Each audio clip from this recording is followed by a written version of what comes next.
যারা ভাবেন যে শিং মাছ আলুর ঝোল মানেই রোগীর খাবার, তাদের ধারণাটা একেবারেই ভুল প্রমাণ করতে আমার আজকের এই রেসিপি অবশ্যই ভালো লাগলে শেয়ার করবেন। এই যে নতুন আলু উঠেছে বাজারে, খোসা সহ সেটাকে রেডি করে রেখেছি, আর শিং মাছটাও রেডি করা আছে। আর এই যে গুঁড়ো মশলা দিয়ে না আমি আজ এই মশলাটা এরকম করে রেখেছি, বাটা মশলার মতো রেডি করেছি। আর এখানে একটা বড় পেঁয়াজ আর 4 কোয়া রসুন দিয়ে থেতো করে নিয়েছি। চুলাইতে কড়াই তো দিতেই হবে রান্নার জন্য, সেখানে তেলও দিয়ে দিয়েছি যথারীতি।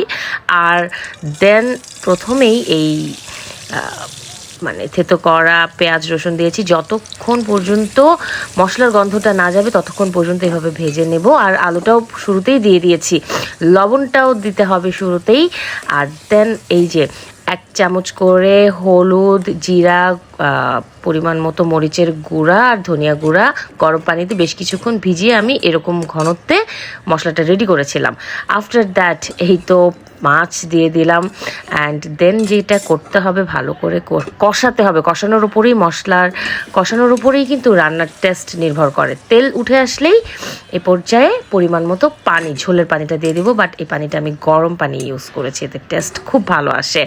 অ্যান্ড দেন কিন্তু আর কিছুই করার নেই, খাবার অপেক্ষা করতে হবে, কারণ রান্না প্রায় শেষ। আর আরেকটু ফ্লেভারফুল করতে আমি এখানে গুনে গুনে 3টা কাঁচামরিচ দিয়েছি, গুনে গুনে 3 মিনিট অপেক্ষা করেছি, মানে ঢেকে রেখেছিলাম। দেন খাবারটা নিয়ে গরম ভাতের সাথে মানে এই তরকারি দিয়ে খাবো, সেটাই করেছি।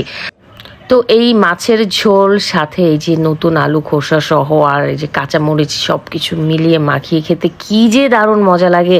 গুগল সার্চ করে দেখবেন যে এরকম খোসা সহ আলু খাওয়াটা শরীরের জন্য কত উপকারী। আর শিং মাছ নিয়মিত খেলে শরীরের রোগ প্রতিরোধ ক্ষমতা বাড়ে, রক্ত স্বল্পতা কমে যায়। সো অবশ্যই আপনারা এটা বাড়িতে ট্রাই করবেন।